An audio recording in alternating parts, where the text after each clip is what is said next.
കൊറേ നേരമായി ഞങ്ങൾ അവിടെ പട്ടി എന്തൊക്കെ പോയി നിക്കണമല്ലോ നിക്കണത്. ഒരു മര്യാദ വേണ്ട കൊച്ചു എന്തിനും. അല്ല നിങ്ങൾക്ക് കാണിക്കാൻ പറ്റത്തില്ലെങ്കിൽ അത് ആദ്യമേ പറയണായിരുന്നു. വെറുതെ മനുഷ്യനെ ബുദ്ധിമുട്ടിക്കരുത്. ഇത് നമുക്ക് ഷൂട്ട് നടന്നോളൂ. ഒച്ചെടുക്കേണ്ട ആവശ്യം സമാധാനപരമായിട്ട് കാര്യം.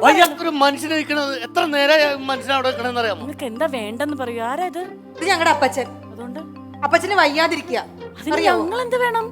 എന്റെ ഇക്ക കുഴിയിലോട്ട് കാല് നീട്ടിരിക്കണ മനുഷ്യനാ. അതിനാ നിങ്ങളുടെ വീട്ടിൽ കസേരയില്ലേ? അതല്ലെന്ന് ഇന്നോ നാളെയോ എന്ന് പറഞ്ഞിരിക്കുന്ന ആളാന്ന്. അപ്പൊ ഇന്നലെ ഞാൻ നോക്കിയാ നിങ്ങൾ കോമഡിക്കാരനൊക്കെ അറിയാം. സ്ഥാനത്ത് കോമഡി പറയാൻ നിൽക്കല്ലേ? അതല്ല അച്ഛന് സീരിയസ് ആന്ന്. എനിക്ക് ആദ്യമേ കണ്ടപ്പോഴേ തോന്നി ആള് ഭയങ്കര സീരിയസാ. എന്തൊരു ഗൗരവം. എല്ലാ കുടുംബത്തിലും ഉണ്ടാവും ഇങ്ങനെ സീരിയസ് ആയിട്ട് ഒരാളാണ്. ഈ സീരിയസ് അല്ല, പിന്നെ സുഖമില്ലാതെ വയ്യാതിരിക്കുന്ന ആളാണ്. അങ്ങനെയാണ് ഞങ്ങൾ ഉദ്ദേശിച്ചത്. ആ സീരിയസ്. അതെ, അശോകൻ ചേട്ടനെ കാണാതെ ഞങ്ങൾ ഇവിടുന്ന് പോവില്ല. അതാണ് നമ്മളിപ്പോ വോളില് കാണിച്ചു തരായിരുന്നല്ലോ. അങ്ങനെയാണെങ്കിൽ ഞങ്ങൾ വീട്ടിൽ നിന്ന് സിനിമ കണ്ടാ പോരെ അശോകൻ ചേട്ടൻ? കണ്ടേ പോകൂ കണ്ടേ പോകൂ കണ്ടേ പോകൂ കണ്ടേ പോകൂ അശോനെ ഞങ്ങള് കണ്ടേ പോകൂ അശോകനെ ഞങ്ങൾ കണ്ടേ പോകൂ. ഞാൻ അശോകൻ ചേട്ടനെ എവിടെ എത്തിയെന്ന് സമരം ശക്തമാക്കണോടാ പിള്ളേരെ. ഫോൺ ചെയ്യുന്നുണ്ട്. ആ ചേട്ടാ ഞാനാ. എവിടെ എത്തിയേട്ടാ? അതെ, ഇവിടെ വെയിറ്റിംഗ് ആണ് കോമഡി മാസ്റ്റേഴ്സിന്റെ ഫ്ലോറിൽ. ഇവിടെ ചേട്ടനെ കാണണമെന്ന് പറഞ്ഞിട്ട് കുറച്ച് ആൾക്കാർ വന്നിട്ടുണ്ട്. ഒരാൾ സീരിയസ് ആയിട്ടിരിക്കുന്നു. ആ എവിടെ എത്തിയാ? എവിടെ? അശോകൻ ചേട്ടൻ എത്തി. അതെ, അശോകൻ ചേട്ടൻ എത്തി. എവിടെ?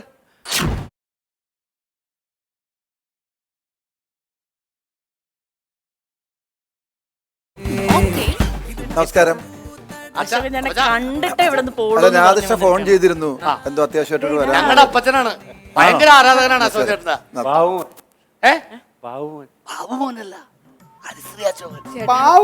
ചേട്ടാ ഒന്നും വിചാരിക്കരുതേ, അച്ഛനെ ഇടക്കിടക്ക് ഇങ്ങനെ മറന്നു പോകും. അതുകൊണ്ടാണ് ഓർമ്മക്കുറവ്. ഇല്ല, അത് മറന്നതല്ല, പിന്നെ ഓർത്ത് പറഞ്ഞു തന്നെയാണ്. എന്റെ പേര് ബാബു എന്നാ. ശരിക്കുള്ള പേര് അശോകൻ എന്നാണെങ്കിൽ എന്റെ വീട്ടിലെ നാട്ടിലേക്ക് വിളിക്കണ ബാബു. അണ്ണാ ഞങ്ങളുടെ അപ്പച്ചനെ അറിയാം. സമ്മതിക്കണോട്ടാ. ബാബു ആദ്യം അറിയപ്പെട്ടത്, പിന്നെ അശോകൻ, അതിനുശേഷമാണ് ഹരിശ്രീ അശോകനായത്. അറിയാം. അതെ അതെ ശരിയാ ശരിയാ, ഇതെല്ലാം അറിയാലോ. അയ്യോ, അശോകൻ ചേട്ടന്റെ സിനിമാ വിശേഷങ്ങൾ മാത്രമല്ല കുടുംബകാര്യങ്ങൾ മൊത്തം അറിയാം. സംശയം ഉണ്ടെങ്കിൽ ഒന്ന് ചോദിച്ചു നോക്കിയാ. ചോദിക്കട്ടെ. അപ്പോ ആദ്യത്തെ ചോദ്യം. പപ്പൻ, പ്രിയപ്പെട്ട പപ്പൻ. ഞാൻ ചോദ്യം ചോദിച്ചില്ലല്ലോ. ആദ്യമായിട്ട് അഭിനയിച്ച സിനിമ ഏതെന്നല്ലേ ചോദിക്കാൻ വന്നത്? നിങ്ങളുടെ ചോദ്യം വരെ ഞങ്ങളുടെ അപ്പച്ചൻ കാണാപ്പാടം പഠിച്ചു വെച്ചേക്കാണ്. അല്ല, അങ്ങനെയാണെങ്കിൽ എനിക്ക് ഒരു ചോദ്യം കൊണ്ടുണ്ട്. നമ്മുടെ അശോകൻ ചേട്ടൻ വീട്ടിലെ എത്രാമത്തെ മകനാണ്? 9 മക്കളിൽ 6ാമൻ. ശരിയാ. വയ്യാതിരിക്കണല്ലേ? സന്തോഷായില്ലേ ഇപ്പോ? ആണല്ലേ? എങ്ങനെ ആക്സിഡന്റ് പറ്റിയത്? അതെ, ഈ സാവിത്രിയുടെ അരിഞ്ഞാണം കാണാൻ പോയതാ. രമണം ഒന്ന് ഇടിച്ചു. അയ്യോ, അതെന്താ? എങ്ങനെ? സാവിത്രിയുടെ അരഞ്ഞാണ് സിനിമ കാണാൻ പോയപ്പോ രമണം ബസ് വന്ന് ഇടിച്ചതാണെന്ന്. ഓ, അത് ശരി. ഞാൻ വിചാരിച്ച് വേണ്ടാത്ത കാര്യത്തിന് പോയപ്പോ എന്നിട്ട് അത് ഓക്കെ ആക്കി നിങ്ങൾ സെറ്റിലൊക്കെ ചെയ്തായിരുന്നു? എല്ലാം ഓക്കെ. ബസ്സുകാർ നഷ്ടപരിഹാരം കൊടുക്കാന്ന് പറഞ്ഞിട്ട് അപ്പം വേണ്ടാന്ന് പറഞ്ഞു. അതെന്താണ? ഈ ബസ്സിന്റെ പേരെന്താണ്? രമണൻ. ചേട്ടന്റെ ക്യാരക്ടർ, പഞ്ചാബി ഹൗസിലെ ക്യാരക്ടറിന്റെ പേരെന്താണ്? രമണൻ. ആ ഒരൊറ്റ കാര്യത്തിന് 10 പൈസ ബസ്സുകാരുടെ അടുത്ത് മേടിച്ചില്ല. ബസ്സിന്റെ ഫ്രണ്ടൊക്കെ മൊത്തം പോയായിരുന്നു. അച്ഛന്റെ കയ്യിലെ കാശ് കൊണ്ട് അത് മൊത്തം നന്നാക്കി. അന്ധമായ ഒരു ഫാനാണ്. ഭയങ്കര ഫാൻ. സന്തോഷായില്ലേ? അല്ലേ, കണ്ടില്ലേ? അല്ലേ, സന്തോഷായി. എപ്പോഴും ചേട്ടന്റെ പാട്ടും പാടി നടക്കും. അയ്യോ, ചേട്ടന്റെ ഡയലോഗ് പറയാനേ നേരമുള്ളൂ. ഡയലോഗും പാട്ടും. ഞാൻ ഇങ്ങനെ ഒരു ആരാധന ആദ്യമായിട്ട് കാണുന്നുണ്ട്. അത് ഇത്രയും പ്രായമായിട്ട് ഇത്രയുള്ള ഒരു ആരാധന. കൈകാലാവതില്ലാത്തവനാണ് ദൈവമേ വല്ല തന്ത്രണേ.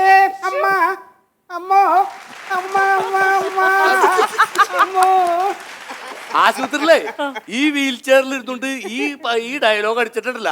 എത്ര പേരാണ് പിച്ചക്കാരനാണെന്ന് പറഞ്ഞ കാശ് കൊണ്ടിട്ടുണ്ട് പോയെന്ന് പറയുന്നത് ഞങ്ങൾക്ക് നാണക്കേടായി പോയി. സത്യം പറയല്ല അശോകൻ ചേട്ടാ, അശോകൻ ചേട്ടന്റെ പേര് കേട്ടപ്പോഴാണ് ICU ഒന്ന് ചെറുതായിട്ടൊന്ന് കണ്ണു തുറന്നു.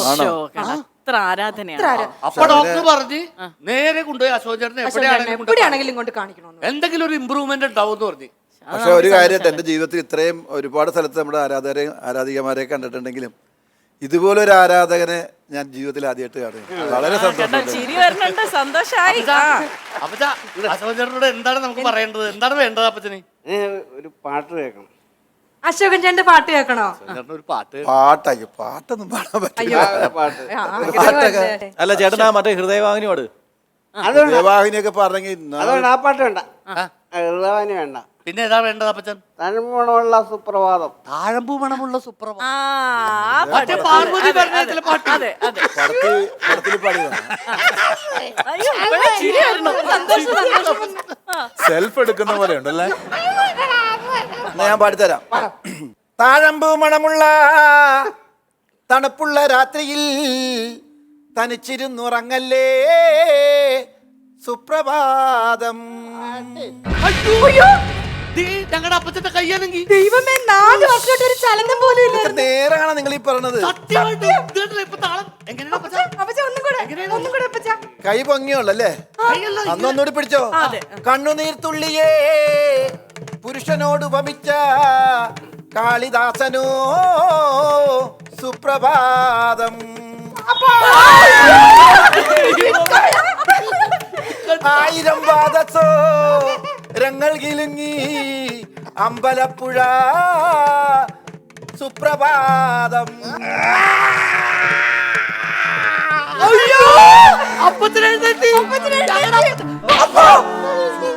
എന്തിനാണ് അപ്പച്ചട്ട തല്ലിയത്? എടാ, എന്നെ നേരത്തെ ഈ അശോകന്റെ മുമ്പിൽ എത്തിച്ചായിരുന്നെങ്കിൽ 10-25 ലക്ഷം രൂപ എനിക്ക് ആശുപത്രി കൊണ്ട് കളയേണ്ടി വരുമായിരുന്നോടാ. ഇതിലും ഭേദം അശോകൻ ചേട്ടൻ പാടാതിരിക്കായിരുന്നു നല്ലത്. എന്നോട് പാടാൻ പറഞ്ഞിട്ടല്ലേ? അല്ല, കൈപൊങ്കിയപ്പോ ഫസ്റ്റ് അടിച്ച് തന്നെയല്ലേ എന്നെ അടിയാടി. അപ്പച്ചാ, കയ്യൊക്കെ ഇപ്പൊ ശരിയായില്ലേ? ഏ? ഇനി നമുക്ക് ബാക്കി കാര്യങ്ങളിലേക്ക് കടക്കാം. ഒപ്പിട്ടാലോ? സ്വത്തിന്റെ കാര്യങ്ങളിലേക്ക്. സ്വത്ത് ഇതേവരെ വീതം വെച്ചില്ല. അച്ഛൻ ഇത്ര നാള് അപ്പച്ചൻ പറഞ്ഞിരുന്നത് ഒപ്പിടാൻ പറ്റൂല കൈപൊങ്ങളിലെന്നല്ലേ. അല്ല, ഈ ഒപ്പെന്താ കാണാൻ വന്ന സുഖാലേ? ഞങ്ങളുടെ സ്വത്തിന്റെ ഒരു വീതത്തിന്റെ കാര്യത്തിന് വേണ്ടി. എടാ ആൻഡോ, ആ ലില്ലിക്കുട്ടി, എന്തോ നിന്റെ ഒന്നും സ്വപ്നം നടക്കാൻ പോകുന്നില്ല. ഏ? ആ വെള്ളം അങ്ങ് വാങ്ങി വെച്ചേരെ. എന്റെ സ്വത്തുക്കൾ ആ എന്റെ അശോകൻ മോന് ഞാൻ എഴുതി വെച്ചേക്കാണ്. ആർക്ക്? അശോകൻ മോൻ എഴുതി വെച്ചേക്കാണ്. അപ്പച്ചാ ബോധമില്ലാത്ത വെറുതെ ആവശ്യമില്ലാത്ത വർത്താനം പറയാത്ത കിട്ടട്ടോ. അപ്പച്ചാ, വെറുതെ ഒരുപാട് വർത്താനം പറയരുത് കേട്ടോ അപ്പച്ചാ. ബോധത്തോടാണ് ഞാൻ പറയുന്നത്. അപ്പൊ ഞങ്ങൾക്ക് രണ്ടുപേർക്കും ഇല്ല. ഒന്നുമില്ലേ? നിങ്ങൾക്ക് രണ്ടുപേർക്കും ഒന്നും തരാൻ ഞാൻ ഉദ്ദേശിക്കുന്നില്ല. പുള്ളിക്കാരനാണല്ലോ സുഖായത്, അപ്പൊ പിന്നെ അത് ഒരു സ്നേഹമായിരിക്കും. പിടിച്ചോ, ഇനി നോക്കിക്കോ. എന്താ സ്വത്ത് മുഴുവൻ നിൽക്കല്ലേ? ഞങ്ങളെ കൊണ്ട് പറ്റത്തില്ല. ദാ പിടിച്ചോ. അല്ല, എന്താണ് സ്വത്ത് എന്ന് പറയണത്? അന്ന് കേൾക്കട്ടെ. 10 സെന്റ് സ്ഥലം, കണ്ണായ സ്ഥലത്ത് 10 സെന്റ് സ്ഥലമുണ്ട് എനിക്ക്. നമ്മുടെ റെയിൽവേ പുറമ്പോക്കിൽ അത് നീളത്തിൽ കിടക്കുക. ഇപ്പൊ ഒരു ചെറിയ പ്രശ്നമുണ്ട്. അതിന്റെ നടുക്കൂടാണ് ഇപ്പോൾ റെയിൽവേ ട്രാക്ക് വന്നിരിക്കുന്നത്. അപ്പോ എന്റെ 25-ാമത്തെ വയസ്സ് മുതൽ ഞാൻ അതിന് കേസ് പറഞ്ഞുകൊണ്ടിരിക്കുക. ഇപ്പൊ 75 അശോകൻ മോൻ വേണം ഇനി ആ കേസ് പറഞ്ഞ് ജയിച്ച് ആ വസ്തു എടുക്കാൻ. മനസ്സിലായോ? നിലവിൽ ഇപ്പൊ 4 കേസ് എനിക്കുണ്ട്. അതിന്റെ കൂടി ഈ കേസും കൂടി എന്നെ ഏൽപ്പിക്കല്ലേ.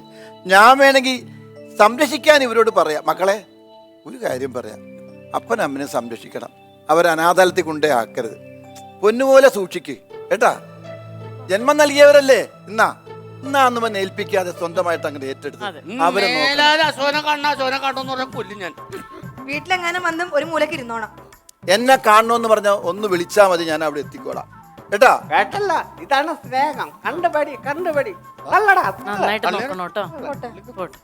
ഇങ്ങോട്ട് ശരി ചേട്ടാ. ശരി ശരി കേട്ടാ. ആ